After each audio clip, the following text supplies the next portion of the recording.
الحمد لله نحمده ونستعينه ونستغفره ونؤمن به ونتوكل عليه ونعوذ بالله من شرور أنفسنا ومن سيئات أعمالنا من يهد الله فلا مضل له ومن يضلل فلن تجد له وليا مرشدا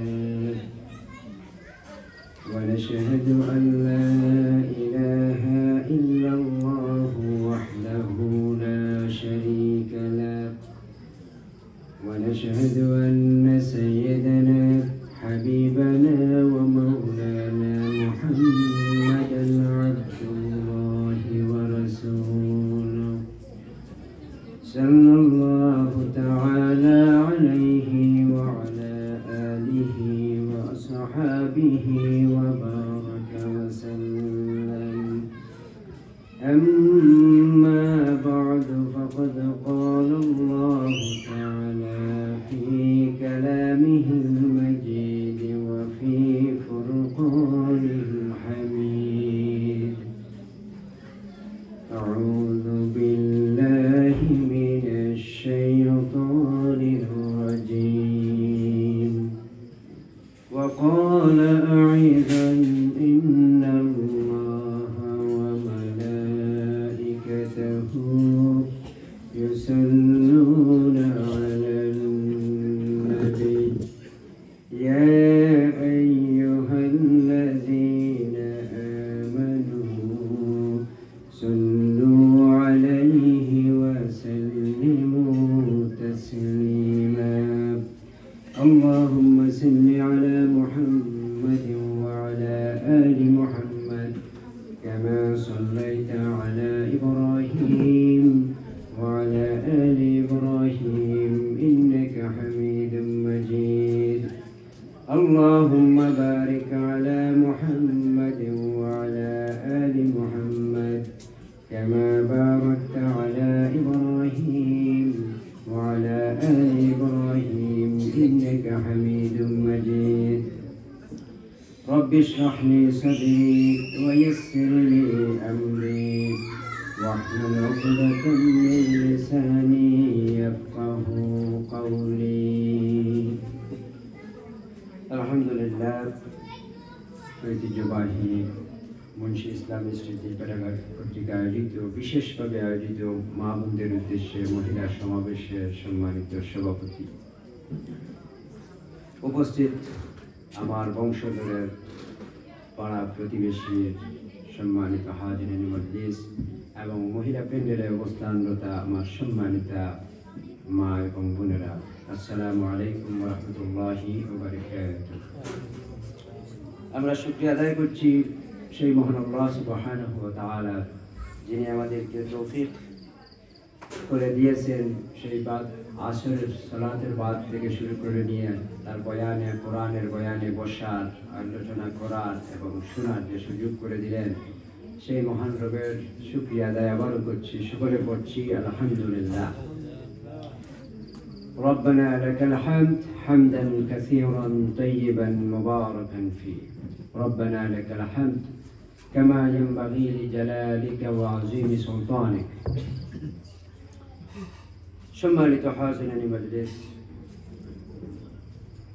দুরূদ ও সালাম পেশ করছি সর্বকালের সর্বযুগের সর্বশ্রেষ্ঠ মহামানব রাহমাতুল আলামিন উম্মতের কান্ডারি বিশ্বনবী জনাবে মুহাম্মদুর রাসূলুল্লাহ সাল্লাল্লাহু আলাইহি ওয়াসাল্লামের উপর যে রাসূল সাল্লাল্লাহু আলাইহি ওয়াসাল্লাম পৃথিবীতে আসার পরে মক্কায় আইয়ামে জাহিলিয়াতে লক্ষ্য করে দেখলেন মহিলাদের কোনো ইজ্জত ছিল না। মহিলাদেরকে সকালে বিবাহ করা হতো, বিকেলে তালাক দিয়ে দেওয়া হতো, বাজারে পণ্যের মতো বিক্রি করা হতো। বাজারে মার্কেটে যেভাবে জিনিসপত্র বিক্রি করা হয় সস্তা এবং মূল্য ছড়া মূল্য সস্তা মূল্যে বিভিন্ন ধরনের এরকমের ক্লাসিফিকেশন মহিলাদের রেখে সেই আইয়ামে জাহিলিয়াতে বিক্রি করা হতো।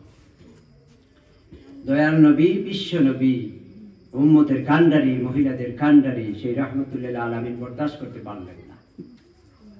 আল্লাহ নবীজি বরদাস্ত করতে পারলেন না যে মহিলাদের এই দুরবস্থা, মহিলাদের কোনো সম্মান ছিল না। জন্মগতভাবে একটা মাত্র অপরাধ ছিল যে শুধু মেয়ে হিসাবে, কন্যা হিসাবে জন্ম নিয়েছে, সেজন্য তাদেরকে জীবন্ত কবর দেওয়া হতো, পুঁতে ফেলা হতো, মেরে ফেলা হতো। নাউযুবিল্লাহ মিন যালিক। সম্মানিত হাজরিনের মধ্যে আমার প্রিয় মা এবং বোনেরা, সংক্ষেপে আমি আপনাদের কাছ মধ্যে কিছু নসিহা, দুটি পয়েন্টের উপরে কথা বলতে চাই, যেটা অত্যন্ত সময়োপযোগী এবং গুরুত্বপূর্ণ, যে দুই জিনিস আমাদেরকে জাহান্নামের দিকে ঠেলে দিচ্ছে। আমল এবং সব ধরনের ইবাদতকে বাতিল করে কিয়ামতে জাহান্নামে দিয়ে দিবে, সেই দুই অপরাধ আমাদের পারিবারিক জীবনের, সামাজিক জীবনে প্রতিনিয়ত আমরা করে যাচ্ছি। তো মহিলাদের কোনো ইজ্জত ছিল না।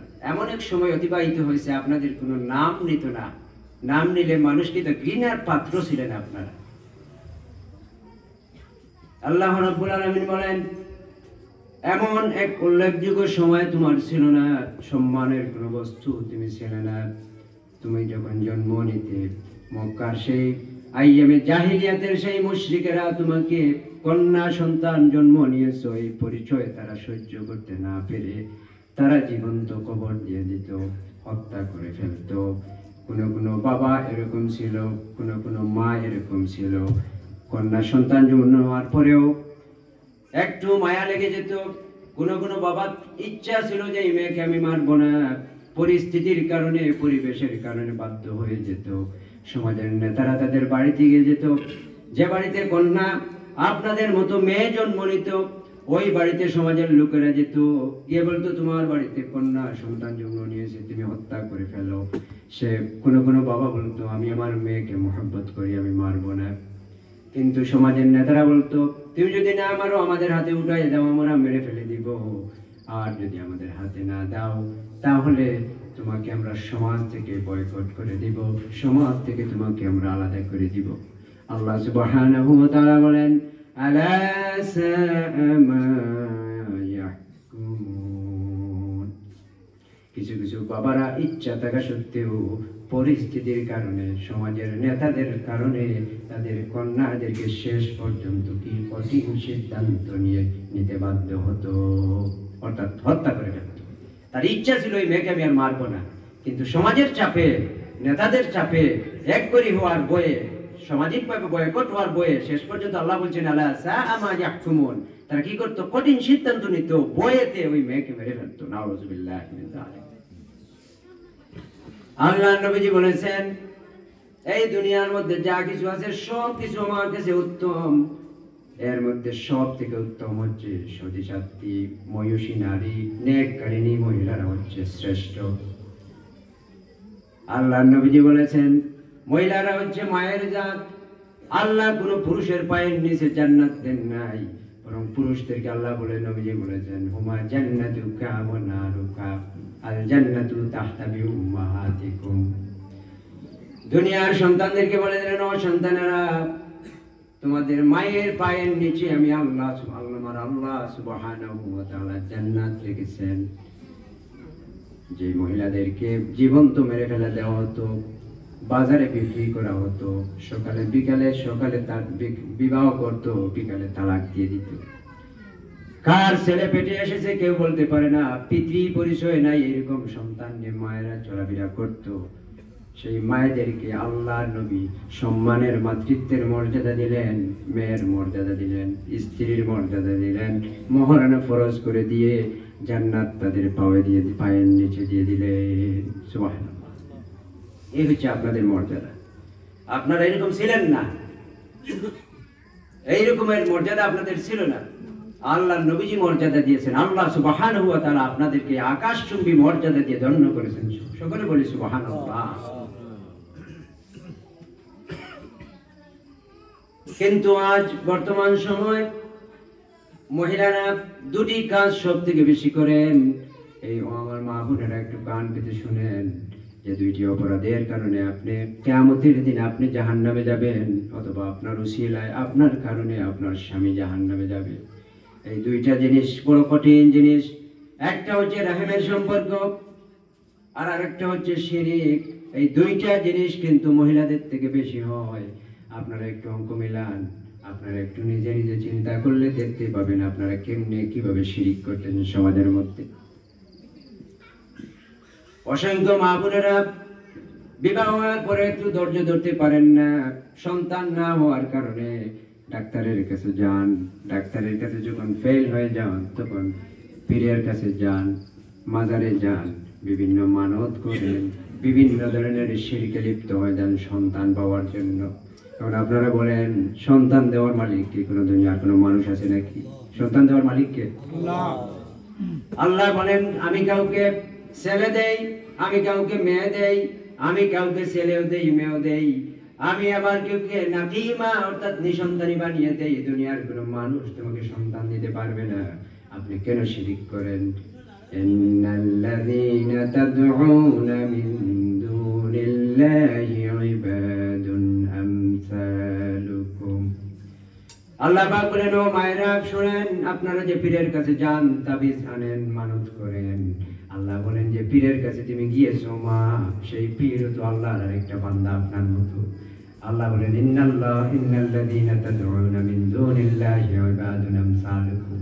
তুমি যার কাছে ছেলে চাচ্ছ, যার কাছে সন্তান চাচ্ছ, সেও তো আমার আরেকটা গোলাম, সেও তো আরেকটা ফকির। তুমি একটা ফকির হয়ে আরেকটা ফকিরের কাছে সন্তান চাও কেন? আল্লাহ নবীজি একদিন মিম্বরে বসে আছেন, খুতবা দিচ্ছেন, মধ্যখানে আল্লাহ নবী একবার বললেন আমিন, কিছুক্ষণ পরে আবার বিশ্ব নবীজি বললেন আমিন। সাহাবায়ে কেরাম একটু করে জিজ্ঞেস করলেন ইয়া রাসূলুল্লাহ সাল্লাল্লাহু আলাইহি ওয়াসাল্লাম, আপনি খুতবার মধ্যখানে দুইবার হঠাৎ করে আমিন আমিন শব্দটা বললেন, কারণ কি?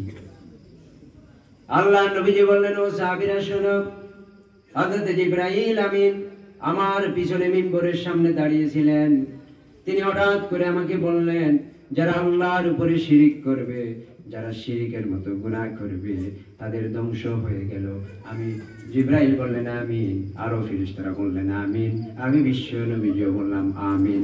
অর্থাৎ যারা শিরিক করবে তারা ধ্বংস হয়ে যাবে, তওবা ছাড়া কিন্তু শিরিকের গুনাহ মাফ হয় না।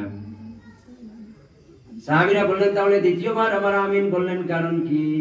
বিশ্ব নবীজি বললেন ও সাহাবীরা দ্বিতীয়বার বললেন, জিবরাইল বললেন যে সন্তানেরা তাদের মা এবং বাবাকে জীবিত পেল, খেজমত করলো না, দোয়া নিল না, তাদের উসিলায় জান্নাতি হতে পারলো না, তাদের মতো পুরা কপাল সন্তান পৃথিবীতে আর একটাও নাই। সেজন্য জিবরাইল বললেন আমিন। সাহাবায়ে কেরাম শুনো, সমস্ত ফেরেশতারা যারা দেখতেছে তারাও বলল আমিন। আমি বিশ্ব নবীও বললাম আমিন। অর্থাৎ শিরিকের মতো গুনাহ, বড় জঘন্য গুনাহ।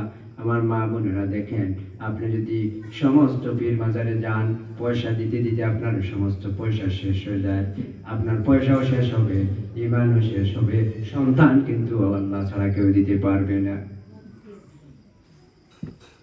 আপনাদের মতো মেয়ে রাসূলুল্লাহ সাল্লাল্লাহু আলাইহি ওয়াসাল্লামের ছোট্ট স্ত্রী, কনিষ্ঠতম স্ত্রী মুহাম্মাদান আয়েশা রাদিয়াল্লাহু তাআলা আনহা নবীজির ঘরে 9 বছর বয়সে নবীজির ঘরে গেলেন, 18 বছর বয়সে বিধবা হলেন, বিবাহের বয়সে কিন্তু বিধবা হলেন। তিনিও নিঃসন্তানী ছিলেন। তিনি কিন্তু সন্তান না পেয়ে জীবনে বাকি দিনগুলা কাটিয়েছেন, আফসোস করেন নাই, কারণ তার বরাদ্দে আল্লাহ সুবহানাহু ওয়া তাআলা সন্তান রাখেন নাই, তিনি ধৈর্য ধরেছেন। আপনি কিছু চাইবেন তো আল্লাহর কাছে চাইবেন। কেন আপনি আল্লাহ বলছেন তোমার মতো ফকির, তোমার মতো আব্দ, তোমার মতো গোলামের কাছে কেন তুমি সাহায্য চাও, কেন তুমি সন্তান চাও? সে তো তোমার সন্তান দিতে পারবে না। ওয়াইজা সাআলা ফাসআলিল্লাহ ওয়াইজা ইসতাআনতা ফাসতাইন বিল্লাহ। তুমি কিছু চাইবে তো আল্লাহর কাছে চাইবে, তুমি কিছু সওয়াল করবে, সাহায্য চাইবে, কেবল শুধু আল্লাহর কাছে চাইবে। আল্লাহ ছাড়া কারো কাছে চাওয়া যাবে না। আল্লাহর কাছে চাইলে পরে এটা হবে শিরিক, আর শিরিক মস্ত বড় জুলুম, মস্ত বড় গুনাহ। ইন্নাশ শিরকা লাযুলমুন আযীম। আর হচ্ছে এটা আকবারুল কাবাইর, বড় গুনাহর মধ্যে অন্যতম বড় গুনাহ। কিয়ামতের ময়দানে আপনি পাহাড় পরিমাণ আমল, যত বেশি আমল দুনিয়ায় করবেন, এই আমল নিয়ে যাওয়ার পরেও সামান্যতম শিরিক যদি আপনার নামে আমলে থাকে, কিয়ামতের ময়দানে ওই সামান্যতম শিরিকের গুনাহ আপনার সমস্ত আমলনামাকে বরবাদ করে দিবে।